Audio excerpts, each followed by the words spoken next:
ইব্রাহিম পয়গম্বরের আল্লাহ দুটি পুত্র সন্তান দিয়েছিলেন। কঠিন। ইব্রাহিম পয়গম্বরের আল্লাহ দুটি পুত্র সন্তান দিয়েছিলেন, একটির নাম ইসমাঈল, একটির নাম হলো ইসহাক। আল্লাহ দুই ছেলেকে পয়গম্বর বানিয়েছিলেন। শুধু তাই নয়, এই ইসমাঈল পয়গম্বরের বেটা, বেটার বেটা, বেটার বেটা, চলতে চলতে চলতে চলতে আমাদের আখির জামানার পয়গম্বর মুহাম্মদ রাসূলুল্লাহ ইসমাঈল পয়গম্বরের বংশে জন্মগ্রহণ করেছিলেন। জোরে বলুন একটু সুবহানাল্লাহ। হাশেম থেকে শুরু করে, আব্দে মান্নান থেকে শুরু করে, আব্দুল মুত্তালিব থেকে শুরু করে, আব্দুল্লাহ থেকে শুরু করে, আল্লাহ পাক আব্দুল্লাহর নসলে মামিনার গর্ভে আমাদের প্রিয় নবীকে পাঠিয়েছিলেন।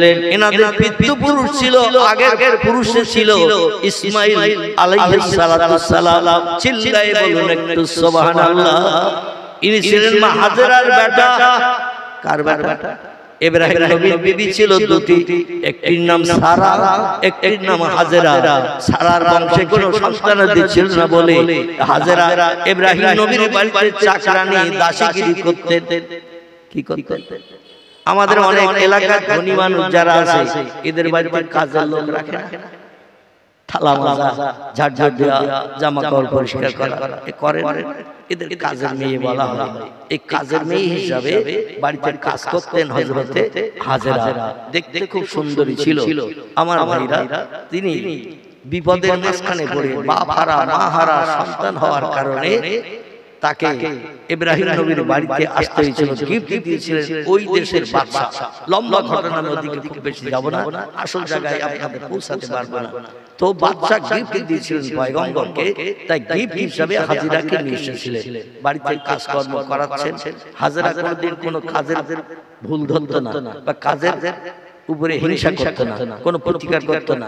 বাড়ির মালিক ইব্রাহিম খলিলুল্লাহ আর বিশ্ব সুন্দরী নারীদের ভিতরে একজন নারী ছিলেন, তার নাম হযরত সারা। বাদশা জাতি ছিলেন তিনি, বাদশার কন্যা ছিলেন। জোরে বলুন একটু সুবহান। আর একজন নারী ছিলেন পৃথিবীতে বিশ্ব সুন্দরী, তার নাম ছিল জুলাইখা। জীবনের শেষ লগ্নে পয়গম্বর ইউসুফ নবীর সঙ্গে তার প্রণয় হয়েছিল, বিয়ে হয়েছিল। জোরে বলুন একটু সুবহানাল্লাহ। আমার ভাইরা, আরেকজন বিশ্ব সুন্দরী পৃথিবীতে ছিলেন, তিনি ছিলেন ফেরাউনের স্ত্রী। কি নাম বললাম? ফেরাউনের স্ত্রী। এর নাম ছিল হযরতে আসিয়া। জানেন তো? আরেকজন বিশ্ব সুন্দরী পৃথিবীতে পরবর্তীতে এসেছেন, তিনি হলেন আমাদের প্রিয় নবী রাহবার কামলিওয়ালা মুহাম্মদ রাসূলুল্লাহ জীবনের প্রথম স্ত্রী, যার নাম ছিল হযরতে খাদিজা।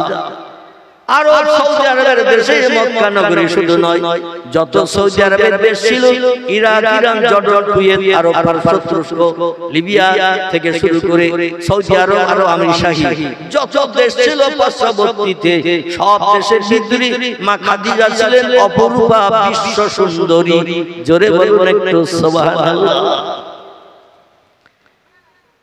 80 বছর কোন বর্ণনাকারী বলেছেন, কোন বর্ণনাকারী বলেছেন 86 বছর বয়সে ইব্রাহিম নবী সন্তানের মুখ দেখতে পান নাই। কতদিন? 86 বছর বয়স পর্যন্ত কোন সন্তানের মুখ দেখতে পান নাই। স্বামী স্ত্রী মিলন থেকে শুরু করে যা কিছু করার করেছে, কিন্তু আল্লাহ যদি সন্তান না দেয়, হাজার চেষ্টা করলেও কি জমিতে ফসল হবে? হবে না। এই জন্য স্বামী স্ত্রী তাদের যা কর্তব্য কাজ, জীবন যৌবনে খোদা নিবৃত্তি করা, সবকিছু করেছেন, কিন্তু সন্তান নাই। আমাদের এলাকায় অনেক নারী, অনেক পুরুষ আছে, তারাও বেজোবা বাবা, হাজার ডাক্তার দেখিয়েছে, কিন্তু সন্তান হয় নাই। আর অনেক ব্যক্তির বাড়ি 4-5টা বাচ্চা, ওরা বলে এক জায়গায় শোবো না, আবার ঝামেলা করে 7টা হতে পারে। মাঝে মধ্যে এক জায়গায় শয়ন করেছে স্বামী স্ত্রী, জীবন যৌবনে খোদা নিবৃত্তি করতে গেছে, মনে করুন বছরে একদিন, আল্লাহ সেদিনই স্ত্রী পেটে বাচ্চা দিয়েছে। এরকম হয় না? হয়। আল্লাহ যখন দেন তখন দেন। অনেক মানুষ ছেলের চেষ্টা করছে 6টা মেয়ে হওয়ার পরে, ছেলে একটা হোক, 6টা মেয়ে হয়েছে, সব তো বিয়ে দিতে হবে, লোকের বাড়ি যাবে, আমাদের ঘর বাড়ির মালিক কে হবে, আর একটা বার রিক্স করি দেখি অন্তত 7 নম্বরে ছেলে হয় কিনা। একটু রিক্সের চিন্তা ভাবনা নিয়ে স্বামী স্ত্রী মিলন ঘটালো, স্ত্রী গর্ভবতী হয়ে গেল। 9 মাস 10 দিন অতিবাহিত হওয়ার পরে একটা বাচ্চা প্রসব করলো। স্বামী বলল আমি বাইরে আছি, স্ত্রী প্রসব বেদনা শুরু হয়েছে, বাইরে আছি, আল্লাহ যদি একটা ছেলে দেয় আমি 10 কেজি সন্দেশ খাওয়াবো পাড়াকে। ক কেজি? 10 কেজি সন্দেশ খাওয়াবো। বসে আছে, টাকা পকেটে করে নিয়ে শুধু একটু ট্যাঁ করে আওয়াজ হবে, ও বুঝতে পারবে একটা বাচ্চা প্রসব হয়েছে। বাচ্চারা ছেলে হোক বা মেয়ে হোক, দুনিয়ার মুখ দেখলেই ওরা কাঁদে না? একটু কথা বলে কাঁদে। কথা বলতে কি পয়সা লাগবে? কথা বলতে পয়সা লাগে। অনেক জায়গায় বক্তা স্টেজে কালেকশন করে, একটু নারায়ে তাকবীর আল্লাহু আকবার দেয়, বক্তা একাই দেয়, শ্রোতা বলে ও দিচ্ছে, ও জাহাজ করে। আমি কেন আল্লাহু আকবার বলবো? তাই বক্তারা মাঝে মাঝে বলে টাকা দিতে কষ্ট, তো আল্লাহু আকবারের ধ্বনি দিতে কষ্ট। এতে তো কষ্ট হওয়ার কথা নয়। আল্লাহর নামের আওয়াজ তুললে লাভ আছে না লস আছে? লাভ আছে। প্রতিটি অক্ষর কোরআনে আপনি তেলাওয়াত করবেন, পাঠ করবেন, 10টা করে সওয়াব আপনার নামামলে থলিতে লেখা হবে। জোরে বলুন সুবহানাল্লাহ। আল্লাহু আকবার শব্দটার ভিতরে যে কটা অক্ষর আছে, প্রতিটি অক্ষরের বিনিময়ে সওয়াব হবে 10টা করে। তাহলে আমরা আল্লাহর নামের আওয়াজে কোনটা বোধ করব? এ অনীহা প্রকাশ করব। যখনই বক্তারা বলতে বলবে আল্লাহু আকবার, সুবহানাল্লাহ, আলহামদুলিল্লাহ, লা ইলাহা ইল্লাল্লাহ, জিকির একটু বেশি বেশি করে করবেন। রাজি আছেন তো নাকি? কাল সকাল পর্যন্ত বেঁচে থাকবো, এ সার্টিফিকেট কোন বিজ্ঞান দেবে, কোন দার্শনিক দেবে, কোন ইঞ্জিনিয়ার দেবে? FRCS London first class.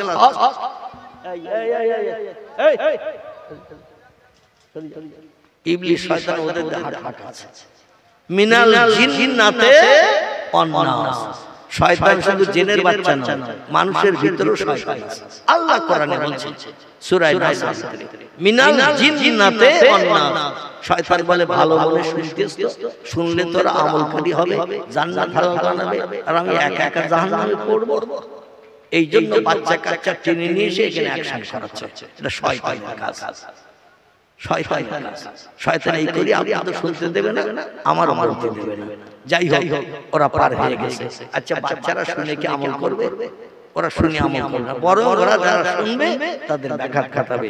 এই জন্য আল্লাহ কোরআনে বলছেন শয়তান জিনেদের ভিতরেও আছে, মানুষের ভিতরেও আছে। আল্লাহ আমাদের সকলকে খবিশ শয়তানের হাত থেকে নিষ্কৃতির ব্যবস্থা করুন। সকলে বলুন আমিন। তো এই হাজেরা যার কথা বলছিলাম, ইনি ছিলেন পৃথিবীতে অপূর্বা সুন্দরী একজন নারী ছিলেন। বাড়িতে কাজ, চাকরানির কাজ করছেন, খুব সংক্ষেপ করে বলে। তো কিছুদিন চাকরানির কাজ করে যাচ্ছেন, আর ইব্রাহিম নবী বৃদ্ধ বুড়ো হয়ে গেছেন, বয়স চলছে তখন 84 মতান্তরে 85 বছর। একটা সন্তান, স্ত্রী বিশ্ব সুন্দরী সারা রাসূলে আল্লাহ দেন। তো একদিন স্ত্রীর সঙ্গে বলছে, শোনো, তুমি বাজা না আমি বেজে, তোমার সন্তান নাই না আমার সন্তান নাই, একটু আমি পরীক্ষা করতে চাই। এখনকার মতো প্রযুক্তির যুগের বিজ্ঞান দর্শন ডাক্তার তখন ছিল? কথা বলে তখন কোনো ডাক্তার ফাক্তার কিচ্ছু ছিল না। তো বলো, তুমি বাজা না আমি বেজে, তোমার সন্তান নাই দোষ আছে না আমার সন্তান নাই দোষ আছে, আমি একটু পরীক্ষা করতে চাই। স্ত্রী বলছেন, মা সালাকা ইয়া জাওজি, কি আপনি বলতে চাচ্ছেন একটু বলুন তো দেখি। বলছে, তুমি যদি অনুমতি দাও তাহলে আমি আরেকটা বিয়ে করে দেখতে পারি, সেই স্ত্রীর নসলে কোনো বাচ্চা হয় কিনা। কোরআনের দিনের দাওয়াত, আল্লাহর আসমানি কিতাব, চটি কিতাব আল্লাহ পয়গম্বরের কাছে দিয়েছিলেন। সেই কিতাবের দাওয়াত মানুষের কাছে দিয়ে যাব, আল্লাহর পরিচয় দিতে যাব। আল্লাহ আমাদের পয়গম্বর বানিয়েছে, এলাকার জনগণের কাছে বলবো। কিন্তু সমস্যা দেখা দিল, আমি তো বিলুপ্ত হয়ে গেছি, মারা যাব, মরে গেলে আমাদের বংশ নসল কে চালাবে? সন্তান ছেলেও নাই মেয়েও নাই। তো যদি অনুমতি দাও তাহলে একটা বিয়ে করে দেখতে পারি আল্লাহ বাচ্চা চাই কিনা। আচ্ছা আমাদের মেয়েদের কাছে যে যদি বলি বাচ্চা কাচ্চা তো হলো না, 35, 40, 50, 60 বছর বয়স হয়ে গেছে, বুড়ো হয়ে গেছে, আর ভবিষ্যতে তো বাচ্চা হওয়ার লাইন নাই, তো যদি অনুমতি দাও একটা বিয়ে করে দেখতে পারি, আমাদের ঘর বাড়ির মালিক কে হবে ভবিষ্যতে? তুমি মরে যাবে, আমি মরে যাব, কে হবে মালিক? স্ত্রীরা বলবে একটুখানি দাঁড়াও, গোয়াল ঘর থেকে ঝাঁটাটা আনি। বলবে না, বলবে না, একটুখানি দাঁড়াও, ঝাঁটাটা আনার সময় দাও। ও গোয়াল ঘরে ঝাঁটা এনে উল্টো করে ধরিয়ে পিটবে না, পিটবে না।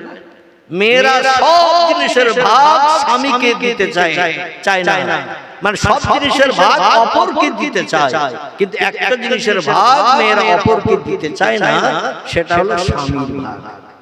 ঠিক বললাম?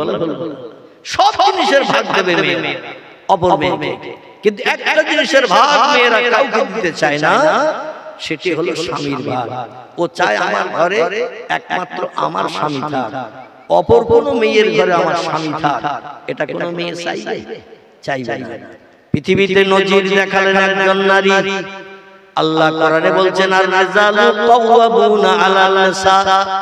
ও দুনিয়ার মেয়েরা, আমি তোমাদের স্বামী দিওকে, বিবাহিত স্বামী দিওকে, পত্নী দিওকে আমি হাকিম করে পৃথিবীতে পাঠিয়েছি। হাকিমের উপরে যেন হুকুম জারি করিও না, হাকিমের উপরে যেন কথা বলিও না। স্বামী যেটা বলবে সেটা নীরবতা অবলম্বন করে, সরল মনা হয়ে, মেজাজ গরম না করে স্বামীর হুকুমটার মান্যতা দেবে। তাহলে আমার কোরআনের ইজ্জত তুমি নারী রক্ষা করলে। জোরে বলুন একটু সুবহানাল্লাহ। বসিরহাট কোর্টে দেখবেন বিচারক থাকে, জজ থাকে, বিচারক থাকে। এই বিচারক যখন মাঝে মধ্যে চা খাওয়ার দরকার হয়, চাওয়ালারে ডেকে বলে কিনা, কিংবা বিচারকের পাশে যে থাকে এমন করে তার ডান হাতের মানুষ, তারে যদি বলে এক কাপ চা নিয়ে আয়, এখন যে চা এনে দেয়, পাখার হাওয়া দেয়, মাঝে মধ্যে কোনো হুকুম করলে শোনে। ও যদি বলে ও হাকিম, আমি এখন চুপ করে দাঁড়িয়ে আছি, আপনি এক কাপ চা এনে আমারে দেন, হাকিমের মর্যাদা থাকবে? কথা বলে সম্মান থাকবে না। হাকিমের সম্মান একেবারে ধুলোয় মিশে যাবে। যে আমার আর্দালি, যে আমার পিছনে খাটাখাটি করার জন্য, আমার হুকুম শোনার জন্য কম পয়সার মাইনের একটা চাকরি করে দিয়ে তারে রেখেছি, আর সে আমারে বলছে চা আনতে, আর আমি চা আনবার নাকি খাবে, তাহলে হাকিমের সম্মান বাঁচবে না। আল্লাহ বলেন তার থেকে অধিক সম্মান স্বামীদের। ও দুনিয়ার নারীরা, তার থেকে অধিক গুণের সম্মান হলো স্বামীদের। স্বামীর উপরে যেন হুকুম জারি করবে না, স্বামীর কথার উপরে কড়া ভাষায় মন্তব্য করবে না। স্বামী যেটা সিদ্ধান্ত নেবে তার উল্টো সিদ্ধান্ত যেন তুমি নিতে যাবে না। তার স্বামীর মর্যাদা নষ্ট করলে তোমার ঠিকানা হবে জাহান্নাম। কি হবে? দেবকে বলে মেয়ের আসতে দেবে না। ঠিক বললাম না ভুল বললাম? দেবকে মেয়েরা বলে আগামী তার আসতে দেবে না, বলে হুজুর আর ওয়াজ খুঁজে পাই না, আমাদের বিরুদ্ধেই বলছে।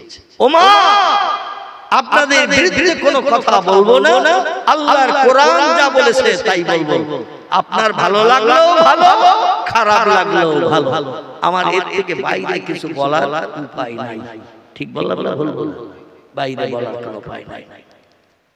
এখন দুনিয়ার কোন মেয়ের কাছে স্বামী যদি বলে বিয়ে করে দেখি, মেয়েরা কোনোদিন রাজি হবে না, কোনোদিন রাজি হবে না। স্বামীর ভাগ কোনো মেয়ে কাউকে দিতে চায় না। আমার কাছ থেকে স্বামীর টেনে নিয়ে অন্য ঘরে থাকবে, অন্য একটা নারী অন্য ঘরে থাকবে, জীবন যৌবনে কোদানে বৃদ্ধি করবে, জীবনে সংসার জীবনে সুখ শান্তি ভোগ করবে। এই মেয়েটার কি সারা রাত ঘুম হবে? কথা প্রথম স্ত্রী সারা রাত ঘুম হবে না, কি করছে, কি হচ্ছে, কি গল্প করছে, এটা হাজার চিন্তা করতে করতে ফজরের আযান শুনবে। হযরত সারা বাদশা জাদি আমার পয়গম্বরের স্ত্রী, এদের মনের ভিতরে ছিল জাহান্নামের ভয়। জোরে বলুন একটু সুবহান। এই জাহান্নামের ভয় হৃদয়ে থাকার কারণে বললেন প্রাণের স্বামী, পরীক্ষা নিরীক্ষা যদি করতে চান আমার কোনো দ্বিমত নাই। হাসরের মাঠে আপনি আমার বিরুদ্ধে মন্তব্য করবেন, আর একটা বিয়ে করলে আল্লাহ হয়তো একটা বাচ্চার মুখ দেখতে পেতাম, আর আমার বিরুদ্ধে আল্লাহ আল্লাহ সে বলবেন, আর আমার ঠিকানা হবে জাহান্নাম। আমি ওটা চাই না, আপনার সঙ্গে জান্নাতের সুখ ভোগ করতে চাই। জোরে বলুন একটু সুবহানাল্লাহ। যদি বিয়ে করার শখ হয়, তা বয়স হলো তখন মনে করুন 84 মতান্তরে 85 বছর। এই সময়ে বিয়ের প্রস্তাব দিলেন বিবির কাছে, বাচ্চা হয় নাই বলে। স্ত্রী বললেন আপনি বিয়ে করতে পারেন, আমার কোনো আপত্তি নাই। আমি যদি অনুমতি না দিই আপনি বিয়ে হয়তো করবেন না, আল্লাহর দরবারে আসামির কাঠগড়ায় দাঁড়িয়ে যাব। এই জন্য আমি আপনার অনুমতি দিলাম। হযরত ইব্রাহিম খলিলুল্লাহ, পৃথিবীতে সবথেকে বেশি জ্ঞান হলো পয়গম্বরদের। কাদের বলেন? সবথেকে হাই র্যাঙ্কের জ্ঞান, সবথেকে উচ্চশীল জ্ঞান হলো আল্লাহ পাকের। আল্লাহর পরের জ্ঞান হলো পয়গম্বরদের। পয়গম্বরদের পরের স্টেজের জ্ঞান হলো সাহাবায়ে কেরামদের, যারা পয়গম্বরদের সঙ্গে চলাফেরা করেছে, ওঠা বসা করেছে। এদের জ্ঞান দুনিয়ার সব মানুষের থেকে বেশি। সাহাবায়ে কেরামদের পরে আল্লাহ পাক জ্ঞান দিয়েছেন ওলি আউলিয়াদের। ওলি আউলিয়াদের পরের স্টেজের জ্ঞান হলো আলেম ওলামাদের। আলেম ওলামাদের পরের জ্ঞান হলো বিজ্ঞান, দর্শন, ইঞ্জিনিয়ার, ডাক্তার, মাস্টার, যত ধরনের মানুষ আছে, চাষি, তাঁতি, কামার, কুমোর, সুতোর, ধোপা, নাপিত, ডাক্তার, কবিরাজ, মাস্টার, হাকিম, জজ, উকিল, ব্যারিস্টার। আলেম ওলামাদের জ্ঞানের পরের জ্ঞান হলো এদের। জোরে বলুন একটু সুবহানাল্লাহ। আলেমদের উপরের জ্ঞান হলো এই পৃথিবীতে ওলি আউলিয়াদের। ওলি আউলিয়াদের উপরের জ্ঞান হলো নবীদের, সাহাবীদের। সাহাবীদের উপরের জ্ঞান হলো পয়গম্বরদের। পয়গম্বরদের উপরের জ্ঞান হলো আল্লাহ সুবহানাহু ওয়া তাআলা। জোরে বলুন একটু সুবহানাল্লাহ। আল্লাহ বলেন ওমা উতিতুম মিনাল ইলমি ইল্লা কালিলা। ও পৃথিবীর মানুষ, তোমরা যত জ্ঞান অর্জন করেছো স্কুল কলেজে পড়াশোনা করে, একটা সাদা কাগজে তোমাদের ডিগ্রি লিখতে গেলে 2-4 লাইন লেগে যায়। এমএ পাস করেছো, এমএসসি পাস করেছো, ল পাস করেছো, ব্যারিস্টার হয়েছো, উকিল হয়েছো, জজ হয়েছো, ডাক্তার হয়েছো, এমন করে বিভিন্ন জ্ঞান অর্জন করে ডিগ্রি লিখতে 2-4 লাইন লেগে যাবে। কিন্তু শোনো, তোমাদের জ্ঞান কতটা? আমার সত্য কোরআনের তত্ত্ব পরিবেশন করলাম। ওমা উতিতুম মিনাল ইলমি ইল্লা কালিলা। জোরে বলুন একটু সুবহান। আল্লাহ বলেন মানুষ, তোমাদের মগজে যে জ্ঞান, যে জ্ঞানের মাধ্যম দিয়ে ক্যালকুলেটর বানিয়েছো, কম্পিউটার বানিয়েছো, রিমোট কন্ট্রোল বানিয়েছো, স্যাটেলাইট বানিয়েছো, ইন্টারনেট বানিয়েছো, উপগ্রহ বানিয়েছো, চন্দ্রযান বানিয়েছো, পাতাল রেল বানিয়েছো, এমন করে কোল্ড স্টোর, হিমঘর বানিয়েছো, ফ্রিজ বানিয়েছো। তোমরা বানিয়েছো রেডিও, বানিয়েছো ভিডিও, বানিয়েছো টেলিভিশন, এমন করে ভিসিআর, এমন কি তোমরা বানিয়েছো হাজারো ধরনের যন্ত্রপাতি। যেমন বর্তমান প্রযুক্তির যুগে আমরা হাটে যাই, বাজার করার পরে পকেটে হাত দিয়ে পয়সা বার করতে যাই, দেখি পয়সা আনা নাই। এরকম ঘটনা কারো ঘটে না? বাজারে মাল কেনার পরে পকেটে হাত দিচ্ছি, টাকা মিটাবো, হাত দিয়ে দেখি পকেট খালি। তখন বলছি ভাই মালটা রেখে দাও। সে গল্প বাড়ি থেকে এসেছে, টাকা আনা হয়নি।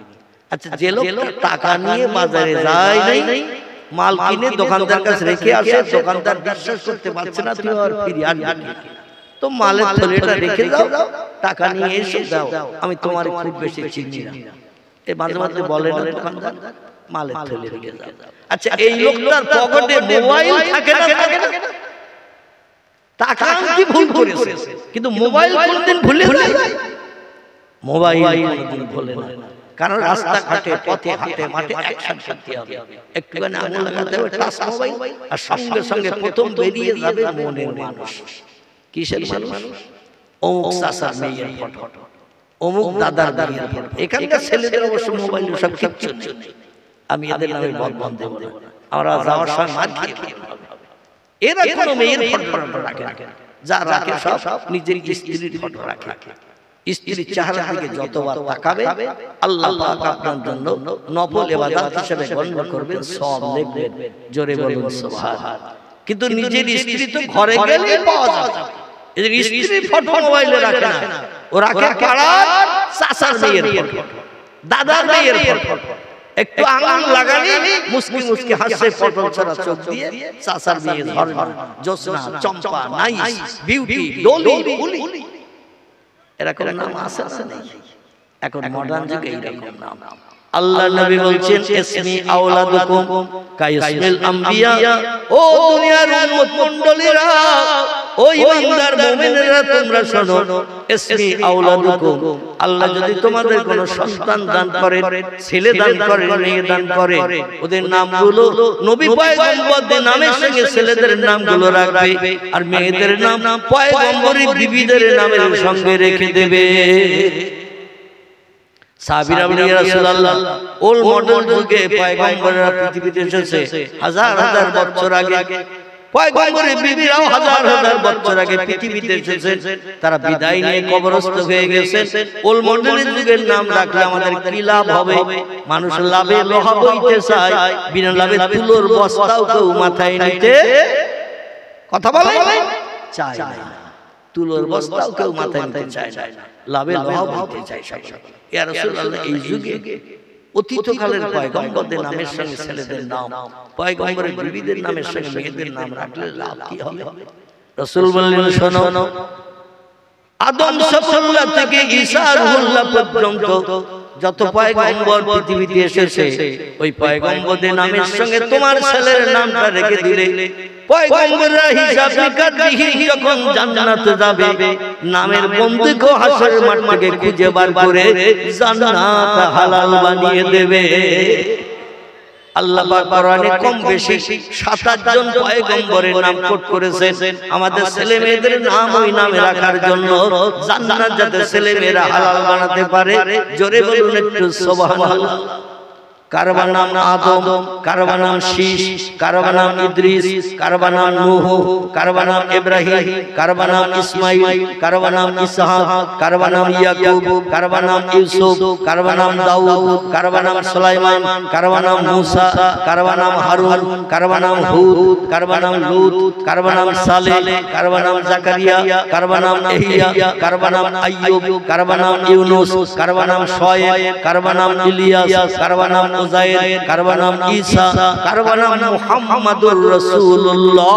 জোরে বলুন একটু সাল্লাল্লাহু আলাইহি ওয়াসাল্লাম। কজন হলো? তাবারুক হবে না, এই আমতলায় তাবারুক রান্না করছেন দিকে তো তো নাম কটা গুনতে যদি না পারে তো তাবারুক কি করে দেব আমি? আল্লাহু আকবার। আমার ভাইরা, পয়গম্বরদের নাম বললে মাইকে আওয়াজ মাঠ ভেঙে বেরিয়ে চলে যাবে, ও জীবনে আর ফিরে আসবে এখানে কথা বলে যে আওয়াজটা হরেনের মাধ্যম দিয়ে মাঠ ভেঙে বেরিয়ে চলে যাচ্ছে, হাজার চেষ্টা করলে আওয়াজটা ফিরিয়ে আনা যাবে, ও তো ফিরিয়ে আনা যাবে না। কিন্তু নাম কটা যদি গুণে রাখি মুখস্থ করার দরকার নাই, কারণ এতগুলো নাম আপনাদের 10 বার বলবো মুখস্থ হবে না। ঠিক বললাম না? 2-10 বার বলবো মুখস্থ হবে না, তবে একটু গুণে রাখেন, মেমোরিতে জমা থাকলে যে কোনো দিন বলতে পারবেন এই কটা। আর পয়গম্বরের নাম পড়তে যত অক্ষর লাগে, প্রতিটি অক্ষরের বিনিময়ে 10টা করে সওয়াব আমাদের নামামলে লেখা হবে, কারণ কোরআনের হরফ আয়াত। জোরে বলুন একটু সুবহানাল্লাহ। আমার ভাইরা, আবার নাম কটা বলে একটু গুনে রাখেন। কারবা নাম আদম, কারবা নাম শীশ, কারবা নাম ইদ্রিস, কারবা নাম নূহ, কারবা নাম ইব্রাহিম, কারবা নাম ইসমাইল, কারবা নাম ইসহাক, কারবা নাম ইয়াকুব, কারবা নাম ইউসুফ, কারবা নাম দাউদ, কারবা নাম সুলাইমান, কারবা নাম মূসা, কারবা নাম হারুন, কারবা নাম হুদ, কারবা নাম লূত, কারবা নাম সালেহ, কারবা নাম জাকারিয়া, কারবা নাম ইয়াহইয়া, কারবা নাম আইয়ুব, কারবা নাম ইউনুস, কারবা নাম শুআয়ব, কারবা নাম ইলিয়াস, কারবা নাম উযাইর, কারবা নাম ঈসা, কারবা নাম মুহাম্মাদুর রাসূলুল্লাহ। চিল্লায়ে বলুন একটু সুবহানাল্লাহ। কত আপনাদের ভিতরে দ্বন্দ্ব বেঁধে গেছে।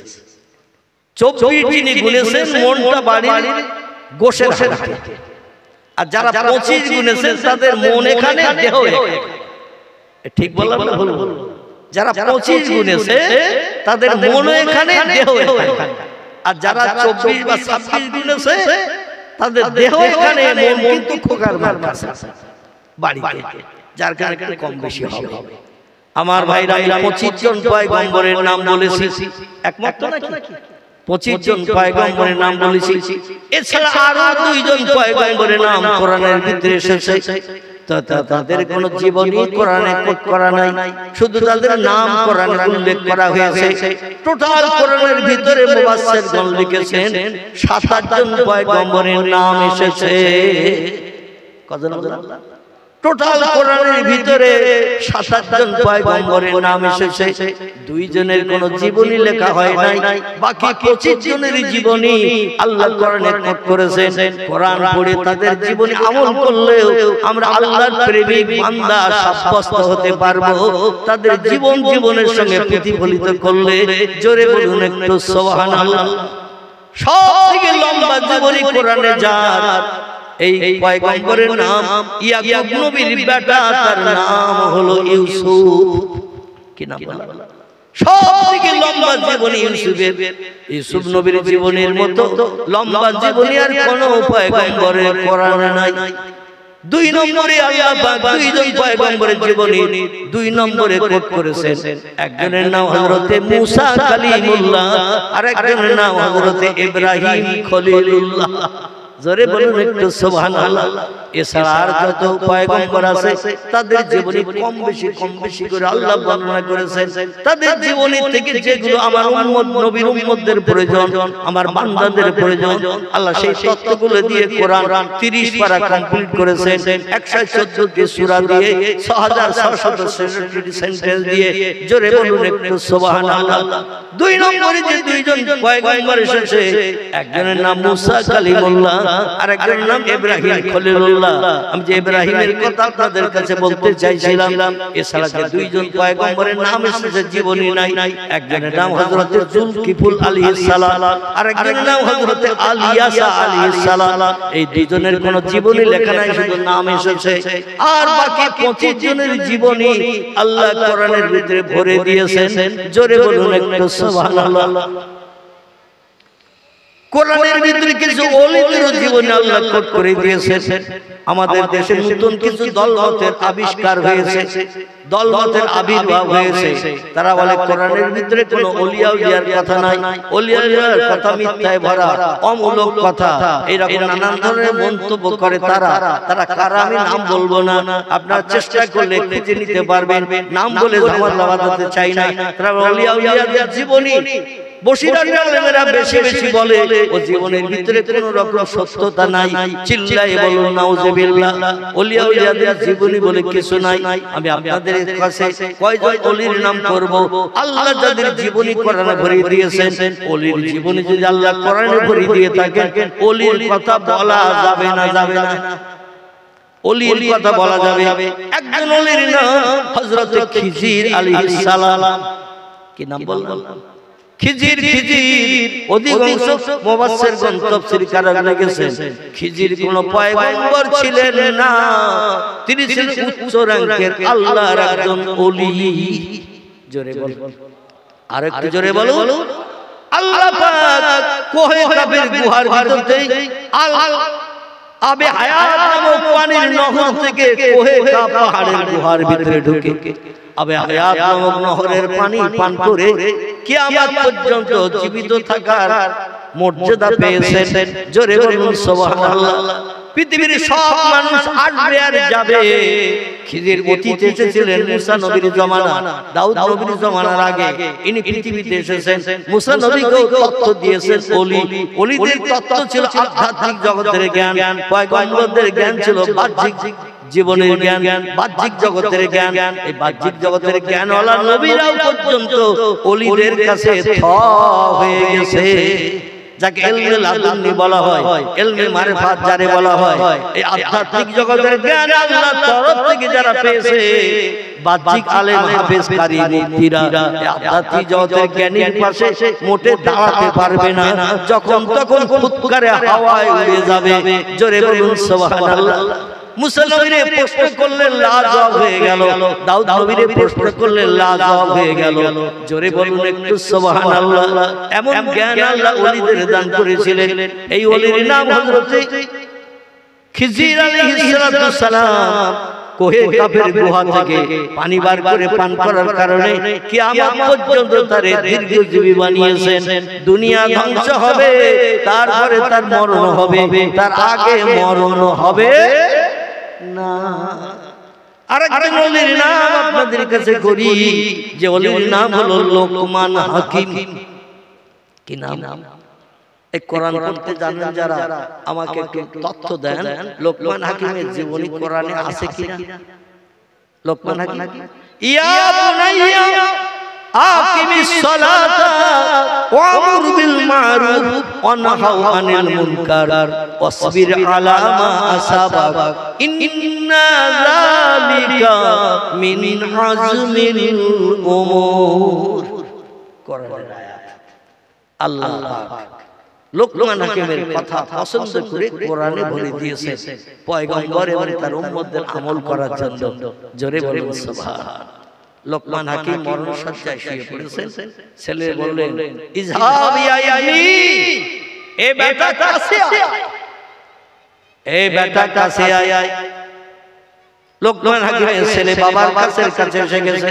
বলল, আমি খুব বেশি সময় বাঁচবো না, আমি নিজেই বুঝতে পারছি আমার প্রাণ পাখি উড়ে যাবে, শরীর আমার ততটা ভালো না, কখন আল্লাহ ডাক দেবেন আজরাইল দিয়ে জানি না, তবে সময়কাল আমার কাছাকাছি এসে গেছে।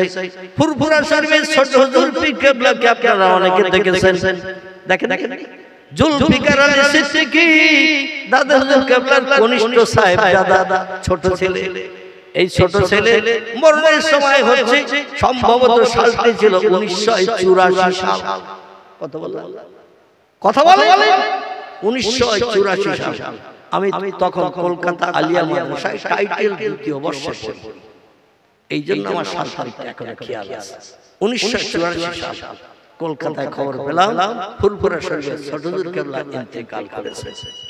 আমার ভাইরা, কষ্ট হচ্ছে ওনার, সাকারাতুল মাউতে হাকুন। আল্লাহ নবী বলছেন, কে আলেম, কে হাফেজ, কে কারি, কে মুফতি, কে পীর, কে ওলি, মৃত্যুর যন্ত্রণা হলো সত্য। আমি মুহাম্মদ রাসূলুল্লাহ সমস্ত সৃষ্টির সেরা। আল্লাহ পাক আমাকে সব সৃষ্টির সেরা করে বানিয়েছেন, সমস্ত মানুষের ভিতরে আমার সেরা করে বানিয়েছেন। আমারও মৃত্যুর যন্ত্রণা চলেছে সফর মাসের 27 তারিখ থেকে নিয়ে রবিউল আউয়াল মাসের 12 তারিখ পর্যন্ত। নবী বলছেন, লাউলাকা লামা খলাকতুল আফলাক। ও দুনিয়ার মানুষ, আল্লাহ আমারে যদি পূর্বে না বানাতেন, কোন সৃষ্টি আল্লাহ বানাতেন না, জান্নাত বানাতেন না, জাহান্নাম বানাতেন না, ফেরেশতা বানাতেন না, হুর গিলমান বানাতেন না, পৃথিবীতে কোন সৃষ্টি বানাতেন না, দুনিয়া বানাতেন না, আসমান বানাতেন না, জমিন বানাতেন না। যা কিছু আল্লাহ বানিয়েছে আমার নূরে মুহাম্মদ থেকে কিঞ্চিত নিয়ে নিয়ে এক একটা সৃষ্টি বানিয়েছে। সেই নবী বলছেন, আমার মরণের কষ্ট হয়েছে সফর মাসের শেষ সপ্তাহ বুধবার। কি বার বললাম? সে বছর 1450 বছর আগে সফর মাসের শেষ সপ্তাহ বুধবার ছিল। দিনটি ছিল 27 সফর। কত বললাম? 27। তো 27 থেকে রবিউল আউয়াল 12 কদিন হয়? এই কথা বলে 27 ধরতে হবে, মানে 27 থেকে শুরু, 27, 28, 29, 30 কদিন হলো? কদিন? আল্লাহ কি করে ওয়াজ করব, একটু কথাও বলে। তাহলে 12 আর 4 কত হলো? 16 দিন। এই 16 দিন নবী মৃত্যুর যন্ত্রণায় কষ্ট পেয়েছেন মাইশাতুল হুমায়রার ঘরে। নবী যদি কষ্ট হয় তাহলে আমাদের বোধহয় হবে না। কথা বলতে বলতে যদি ঘুমিয়ে যায়, মরণ হয়, এর ভিতরেও কষ্ট। আবার শ্বাস নিঃশ্বাস জোরে জোরে বার হচ্ছে, হাই নিঃশ্বাস, সাপের নাকের মতো আওয়াজ ফসফস করে হাই নিঃশ্বাস হচ্ছে, এটা বোঝা যায় বলে মরণের কষ্ট হচ্ছে। বলেন। আর কোন ব্যক্তি রাতের বেলা ঘুমিয়ে আছে, সকালবেলা দিয়ে দেখে দাদা কমপ্লিট, রাতের বেলা ঘুমন্ত অবস্থায় মরণ হয়েছে, তাই বলে কি ধারণা করবেন মরণের কষ্ট হয়? নবী বলছেন মরণের কষ্ট হলো আল্লাহ যে বান্দারে সচ্চা বান্দা বানাতে চায়, যে বান্দারে আল্লাহ পাক বেগুনাহ মাসুম বানিয়ে দুনিয়া থেকে বিদায় নেন, তার মরণের কষ্ট দিয়ে আযাব দিয়ে আল্লাহ পবিত্র বানিয়ে নেন। তাহলে এটা আমাদের জন্য লাভের ব্যবসা না লসের ব্যবসা? লাভের ব্যবসা। তো আল্লাহর কাছে আমরা এই দাবি করব। নবী বলেন সাকারাতুল মাউতে হক, মৃত্যুর কষ্ট মৃত্যুর যন্ত্রণা হলো সত্য। নবীর কোনো কথা মিথ্যা কথা বলে? নবীর কোনো কথা মিথ্যা নয়। এই জন্য আমাদের অবশ্যই মরণের কষ্ট হবে। ঘুমিয়ে পড়ে মরণ হলো, রাস্তাঘাটে অ্যাক্সিডেন্টের পর সঙ্গে সঙ্গে মরণ হলো, কিংবা আপনজনের সঙ্গে কথাবার্তা বলতে বলতেই হঠাৎ মাথা ঘুরে পড়ে গেছে, দেখলো বান্দারের বাজারের ভিতরে শব্দ নাই। আলহামদুলিল্লাহ আলহামদুলিল্লাহিল্লাযী হাদানা লিহাযা ওয়া মা কুন্না লাউলা হাদানাল্লাহ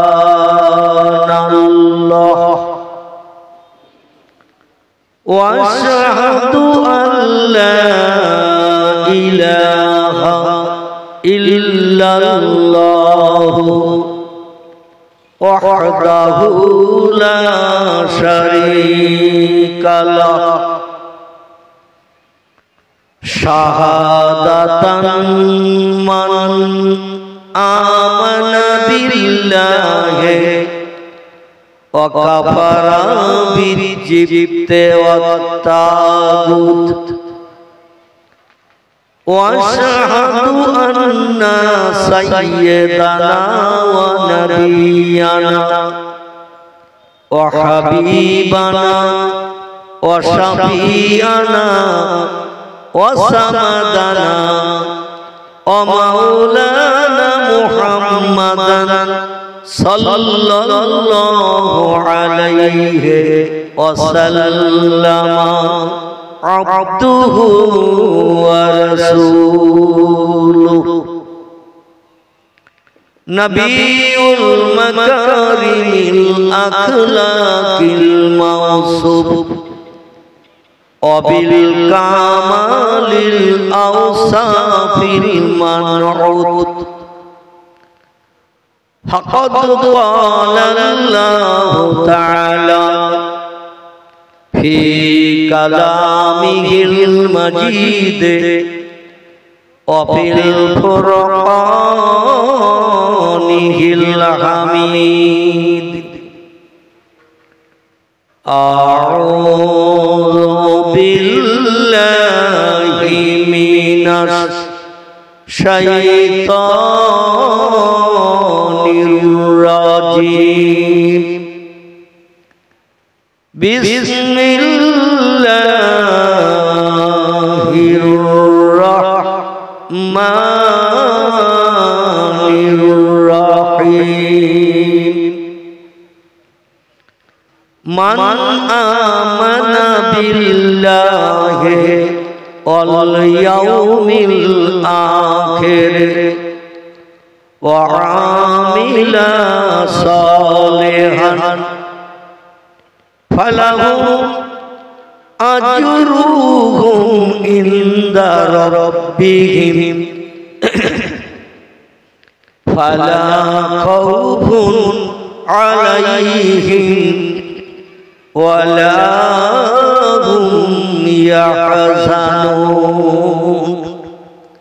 সকলে প্রাণ খুলে উচ্চ রবে গলা ছেড়ে বলুন আল্লাহু আকবার। আর একটু জোর হবে না? বক্তারা বক্তৃতা করলে ভিতরের গেঞ্জি পর্যন্ত পানিতে চুবালে যেমন গেঞ্জি ভিজে যায়, বক্তাদের ভিতরের গেঞ্জি ওই রকম ভিজে যায়, জামাও পর্যন্ত ভিজে যায়। কারণ বক্তৃতা করার কারণে। বক্তৃতা করাটা কিন্তু সহজ নয়, এটা দুরূহ কষ্টের ব্যাপার। আপনারা বসে বসে যদি শুধু শুনেন, আওয়াজ কম তোলেন, তো আপনারা তো হিমালয় পাহাড় হয়ে যাবেন ভাই। কি পাহাড় বললাম? হিমালয় পাহাড়। আমাদের ভারতের উত্তরে নেপাল ভুটানের দেশে একটি পাহাড় আছে, এই পাহাড়টির নাম হলো হিমালয়। এই পাহাড় গরম না ঠান্ডা? আলহামদুলিল্লাহ, পাহাড়টা হলো ঠান্ডা।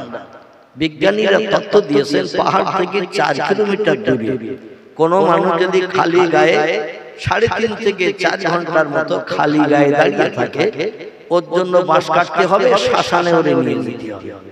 তার মানে বোঝা গেল লোকটা পাহাড়ের ঠান্ডায় আড়ষ্ট হয়ে মারা যাবে। তো আমি চাইছি না আপনারা মাঘ মাসের শেষ লগ্নে চুপ করে বসে থেকে হিমালয় পাহাড় মতো হয়ে ঠান্ডা হয়ে যান। আপনাদেরও কণ্ঠের আওয়াজ আমার সঙ্গে তুললে অবশ্যই আপনারা গরম হয়ে যাবেন ইনশাআল্লাহ। তো একটু আওয়াজ তুলতে আপত্তি আছে কারো? আপত্তি নাই। আর যার আওয়াজ তুলতে বলেছি তিনি কে? আল্লাহ সুবহানাহু ওয়া তাআলা। সেই আল্লাহর নামের আওয়াজ তুলতে আমাদের আপত্তি আছে?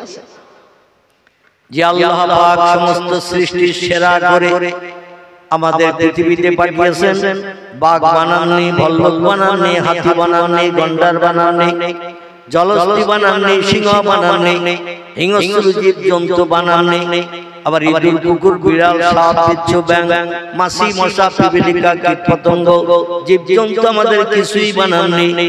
আল্লাহ বানিয়েছেন সমস্ত সৃষ্টির ভিতরে সেরা করে। বর্তমান প্রযুক্তি যুগের বিজ্ঞানীরা তথ্য দিচ্ছেন আল্লাহ পৃথিবীর সৌন্দর্য শ্রীবৃদ্ধির জন্য সৃষ্টি পাঠিয়েছিলেন পৃথিবীতে 18,000-এর মতো। কত বললাম? তাফসীরে রুহুল বায়ান, তাফসীরে মাওজুহুল কোরআন, তাফসীরে বায়ানুল কোরআন, তাফসীরে বাইজাবি, তাফসীরে কাশফ, তাফসীরে জালালুল কোরআন, বিখ্যাত তাফসীরের কিতাবে লেখকেরা লিপিবদ্ধ করেছেন এই পৃথিবীর সৌন্দর্য শ্রীবৃদ্ধির জন্য আল্লাহ পাক রব্বুল আলামিন সৃষ্টি পাঠিয়েছেন 18,000। কোন বর্ণনাকারী তাফসীরের কিতাবে লিখেছেন, তাফসীরের কিতাবে বর্ণনা করেছেন 18,000 থেকে কিছু বেশি পাঠিয়েছিলেন। আবার কোন বর্ণনাকারী তাফসীরের কিতাবে লিখেছেন 18,000 থেকে সীমিত কিছু কম ছিল। কেউ বলেছেন 18,000, কেউ বলেছেন 18 থেকে কিছু বেশি, কেউ বলেছেন সীমিত কম। তো অধিকাংশ তাফসীরের কিতাবে লেখা হয়েছে পৃথিবীতে সৃষ্টির সংখ্যা আল্লাহ পাঠিয়েছিলেন 18,000। এই সৃষ্টি থেকে প্রোডাকশন হাইব্রিড বাড়তে এখন বর্তমান সৃষ্টির সংখ্যা 21শ শতাব্দীর যুগে 1.5 লক্ষ ছাড়িয়ে গেছে। কতটা বলা? এখান থেকে 20-50 বছর আগে দেখবেন আপনি পাঙাশ ট্যাংরার নাম কোনোদিন শোনেননি, দেখা তো তেলাপিয়া মাছ জীবনে দেখেননি, হাইব্রিড মাগুর জীবনে দেখেননি। ঠিক বললাম না ভুল বললাম? আমার ভাইরা জাপানি মুরগি জীবনে দেখেননি। হাইব্রিড প্রোডাকশন বাড়িয়ে ফসল আদি থেকে শুরু করে এখান থেকে 20-50 বছর আগে জার্সি গরু দেখেছেন। একটু কথা বলতে হবে। জার্সি গরু দেখেননি। আমার ভাইরা যার দেহটা মহিষের গরুর মতো, মাথার দিক দিয়ে পোর্শনটা, পিঠের দিকে তাকালে আপনি দেখবেন মহিষের ভাব, যার ঝুটি টুটির কিচ্ছু বালাই নাই, ঘাড় গর্দন সমান। ঠিক বললাম না ভুল বললাম? এই জার্সি গরু আপনি জীবনে দেখেননি। আর কত কিছু হাইব্রিড পশু, হাইব্রিড জিনিস এই পৃথিবীতে তৈরি হচ্ছে। এর থেকে ওর থেকে প্রোডাকশন দিয়ে পোল্ট্রি মুরগি দেখেছেন এখান থেকে 20-50 বছর আগে। কথা বলে পোল্ট্রি মুরগি দেখেননি। এখন বাজারে যাচ্ছেন, আত্মীয় আপনজন এসেছেন, দেশি মুরগি আর দরকার নাই, পোল্ট্রি এনে বিসমিল্লাহ আল্লাহু আকবার, যত খাবি খা। ঠিক না ভুল? এত ছিল না তখন সৃষ্টির সংখ্যা ছিল 18,000। এর থেকে ওর থেকে প্রোডাকশন নিয়ে বিজ্ঞানীরা বানিয়েছে 1.5 লক্ষের মতো সৃষ্টি। আগামীতে আরো বাড়বে না কমবে? আরো বাড়বে। আমার ভাইরা এখন এই 1.5 লক্ষের মতো সৃষ্টি পৃথিবীতে যা আছে, আমরা সেই যুগে পৃথিবীতে ভূমিষ্ঠ হয়েছি, সেই যুগে জন্মগ্রহণ করেছি। আল্লাহ বলেন শোনো, 1450 বছর আগে আমি কোরআনের তথ্য কোট করে দিলাম এবং কিয়ামত পর্যন্ত আমার তথ্য সত্য থাকবে। একটা তথ্য কেউ মিথ্যা বানাতে পারবে না, ভুল বানাতে পারবে না, অমূলক বলে আখ্যা দিতে পারবে না। আমার কোরআনের ভিতরে যত তথ্য পরিবেশন করা হয়েছে 114টি চ্যাপ্টার, সূরা, অধ্যায়, 6666টি সেন্টেন্স বাক্য আয়াত, 3,44,740টি হরফ বর্ণমালা অক্ষর দিয়ে আমি কোরআনকে কমপ্লিট করে তোমাদের ঘরে পৌঁছে দিয়েছি। জোরে বলুন একটু সুবহানাল্লাহ। পৃথিবীর কোন মানুষ এই কোরআনের 114টি চ্যাপ্টার সূরা অধ্যায় 6666টি সেন্টেন্স বাক্য আয়াত 3,44,740টি হরফ বর্ণমালা অক্ষর, আবার কোন বর্ণনাকারী কিছু কম বেশিও বলেছেন, গুনতে যে কিছু কম বেশি বলেছেন। যাই হোক, এই কোরআনের একটা অক্ষর কিয়ামত পর্যন্ত কেউ পরিবর্তন করাতে পারবে না। কোরআনে যা ছিল অতীতে, বর্তমানে তাই আছে, ভবিষ্যতেও তাই থাকবে। জোরে বলুন একটু সুবহানাল্লাহ। আল্লাহ কোরআনের শুরুতেই তত্ত্ব দিলেন আমাদের মগজ সাফ করার জন্য। আল্লাহ কোরআনের শুরুতেই ইন্ট্রোডাকশন, সূচনা ভূমিকাতে জানালেন যালিকাল কিতাবু লা রাইবা ফিহি। জোরে বলুন একটু আল্লাহু আকবার। আল্লাহ বলেন আমার পবিত্র বাণী লৌহে মাহফুজে সংরক্ষিত মিষ্টি মধুর সত্য কথা, যেটা উম্মতে মুহাম্মাদের কল্যাণের জন্য অতীতকালে সংরক্ষণ করে রেখেছিলাম, আর শেষ পয়গম্বরের কাছে নাযিল করলাম। শেষ পয়গম্বরের পরে কিয়ামত অবধি আর কোনো পয়গম্বরের আগমন হবে না, কোনো নবী পৃথিবীতে আসবে না। এই কোরআন পৃথিবীর কিয়ামত অবধি মানুষের জন্য এনাফ যথেষ্ট হবে। এই জন্য আমার কোরআনের ভিতরে যত বিষয়ে তথ্য দেয়া হয়েছে, যত নবী আম্বিয়াদের কথা বলা হয়েছে, যত ওলিয়া উলিয়াদের জীবনী কোট করা হয়েছে, যত বিজ্ঞানের কথা বলা হয়েছে, যত দর্শনের কথা বলা হয়েছে, যত ইঞ্জিনিয়ারের কথা বলা হয়েছে, যত ভূতত্ত্ববিদ সম্পর্কে তথ্য দেয়া হয়েছে, গাছপালা সম্পর্কে যত তথ্য দেয়া হয়েছে, লা রাইবা ফিহি, একটা তথ্যের ভিতরে শস্য দানা পরিমাণ সন্দেহ নাই এবং কোনো ভুল নাই, কোনো বাজে কথা লেখা নাই। ইট ইজ ট্রু ফ্যাক্ট, সব কথাগুলো সত্য। জোরে বলুন একটু সুবহানাল্লাহ। সেই কোরআনে আল্লাহ পাক 114টি সূরা চ্যাপ্টার অধ্যায় দান করেছেন। একটি সূরার নাম হলো সূরাতুত তিন। কি নাম বলা? সূরাতুত তিন। তিন শব্দ দিয়ে আল্লাহ সূরাটা শুরু করেছেন, এজন্য তিন নাম দিয়ে সূরাটা কোট করেছেন। আমি একটুখানি আপনাদের কাছে আলগা করি, তাহলে বুঝতে সুবিধা হবে। বিসমিল্লাহির রহমানির রহিম। والتين والزيتون وطور سينين وهذا البلد الأمين। জোরে বলুন আল্লাহু আকবার। আর একটু গলা ছেড়ে বলুন আল্লাহু আকবার। আল্লাহ চারটি জিনিসের কসম খেয়েছেন। কটা? আমরা মাঝে মাঝে কথা পাকা করার জন্য মানুষের সঙ্গে যখন কথা বলি, বলে আল্লাহর কসম, এই বলি না, বলি না আল্লাহর কসম। যেটা বলছে না বাস্তব সত্য, এই কথার কোনো দুই দিয়ে হবে না। মানুষকে দৃঢ় প্রতিজ্ঞাবদ্ধভাবে তার কথাটা বিশ্বাসযোগ্য করার জন্য মাঝে মাঝে আমরা কসম খাই, খোদার কিরে আল্লাহর কসম, এরা বলি না।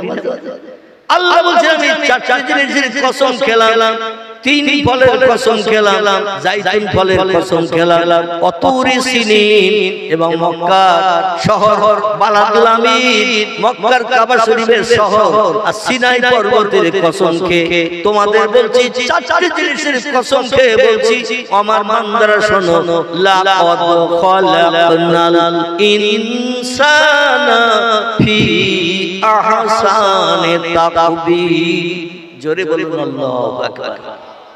আল্লাহ বলছেন শোনো রে মানুষ, চারটি জিনিসের কসম খেয়ে তত্ত্ব দিচ্ছি, যাতে তোমরা অবিশ্বাস না করো, অমূলক ধারণা না করো। আল্লাহর কথা ঠিক হতেও পারে, না হতেও পারে, নাউজুবিল্লাহ, এমন ধারণা যাতে না করো। এই জন্য চারটি জিনিসের কসম খেয়ে বলছি, যত সৃষ্টি আমি পৃথিবীতে বানিয়েছি, যত সৃষ্টি পৃথিবীতে পাঠিয়েছি, সমস্ত সৃষ্টির ভিতরে মানুষ হলো সেরা। আর একটু জোরে হবে না? আল্লাহ বলছেন যা সৃষ্টি চোখে দেখতে পাও, যা চোখে দেখতে পাও না, সব সৃষ্টির ভিতরে আমি মানুষকে শ্রেষ্ঠ করে বানিয়েছি। চিল্লাই বলুন আল্লাহু আকবার। আমরা হলাম সেই মানুষ। তাহলে আল্লাহর নামের আওয়াজ আমরা পরিষ্কার করে তুলবো না বাক তুলবে? কথা বলতে হবে। ভল্লুক কি আল্লাহর নামের আওয়াজ আমাদের মতো বলতে পারবে? আল্লাহু আকবার এটা বলতে পারবে? সিংহ পারবে, গন্ডার পারবে, জলহস্তি পারবে, ইঁদুর পারবে, কুকুর পারবে, ব্যাঙ পারবে, সাপ পারবে? দেখবেন কুকুর ডাকে ঘেউ ঘেউ করে, গরু ডাকে হোম্বা হোম্বা করে, ছাগল ডাকে প্যাঁ প্যাঁ করে, বিড়াল ডাকে ম্যাও ম্যাও করে, পাখি ডাকে কিচির মিচির করে। ঠিক বললাম না ভুল বললাম? আর যত সৃষ্টি আছে তারা কেউ আল্লাহু আকবার আমাদের মতো সুন্দর করে বলতে পারে না। সেই আল্লাহর নামের আওয়াজ একটু তুলতে বলছিলাম। তাহলে এবার যদি আমরা ছাড়া কেউ আল্লাহর নামের আওয়াজ সুন্দর করে তুলতে না পারে, আর আল্লাহু আকবার শব্দটি হলো আরবি ভাষা, এর বাংলা অর্থ হলো আল্লাহ মহান, আল্লাহ শ্রেষ্ঠ, আল্লাহ বড়। আচ্ছা, কথাটার ভিতরে কতটা মিথ্যা আছে? কথার ভিতরে মিথ্যা নাই। তাহলে মিথ্যা কথা বলতে মানুষ আপত্তি দর্শায়, কিন্তু সত্য কথা বলতে আমাদের অনীহা প্রকাশ করা কি উচিত নাকি? এই জন্য উচ্চ রবে গলা ছেড়ে একবার বলুন আল্লাহু আকবার। وقال النبي صلى الله عليه وسلم بادروا بالأعمال فتنا كقطع الليل مظلم ويصبح الرجل مؤمنا ويمسي كافرا ويمسي مؤمنا ويصبح كافرا ويعبر دينه بعرض من الدنيا رواه مسلم। ইমাম মুসলিম বিন হাজ্জাজ রাহমাতুল্লাহ আলাইহি পয়গম্বরের জবানে তার কিতাব পবিত্র মুসলিম শরীফে লিপিবদ্ধ করেছেন। দুনিয়ার সব আলেম ওলামা মুফতিকারীরা একমত, পৃথিবীতে সবথেকে দামি নবীজির জবানের কিতাবের নাম হলো বুখারী শরীফ। কি নাম বললাম? আবার কোন বর্ণনাকারী বলেছে পৃথিবীতে সবথেকে দামি মর্যাদাবান নবীর জবানের নামক কিতাবের নাম হলো মুসলিম শরীফ। আবার কোন লেখকেরা লিখেছেন বুখারী শরীফের যেমন দাম মুসলিম শরীফেরও তেমন দাম, 50-50। বড় মুসলিম শরীফের দাম একটু বেশি বলেছেন কিছু বিজ্ঞ মানুষেরা, কারণ বুখারী শরীফে যত হাদিস লেখা 6,500 এর মতো, মুসলিম শরীফে 9,000 এর উপরে হাদিস লেখা। যে কিতাবে নবীজির জবানে একটু বেশি লেখা, সে কিতাবের দাম বেশি না কম? এই জন্য কিছু মানুষ বলেছেন বুখারী শরীফের থেকে মুসলিম শরীফের দাম বেশি। আবার অনেক বর্ণনাকারীরা লেখকেরা লিখেছেন ইমাম বুখারী রাহমাতুল্লাহ আলাইহি আবু আব্দুল্লাহ মুহাম্মদ ইবনে ইসমাঈল বুখারী রাহমাতুল্লাহ আলাইহি ইরাকের খোরাসানের বুখারা নগরীতে তিনি জন্মগ্রহণ করেছিলেন। কোথায়? ইরাক বলে একটি দেশ আছে পৃথিবীতে, মুসলিম দেশ। এই দেশের খোরাসান বলে একটি জায়গা আছে, খোরাসান শহর। এই শহরের পার্শ্ববর্তী মুহাল্লা গ্রাম, তার নাম হলো বোখারা।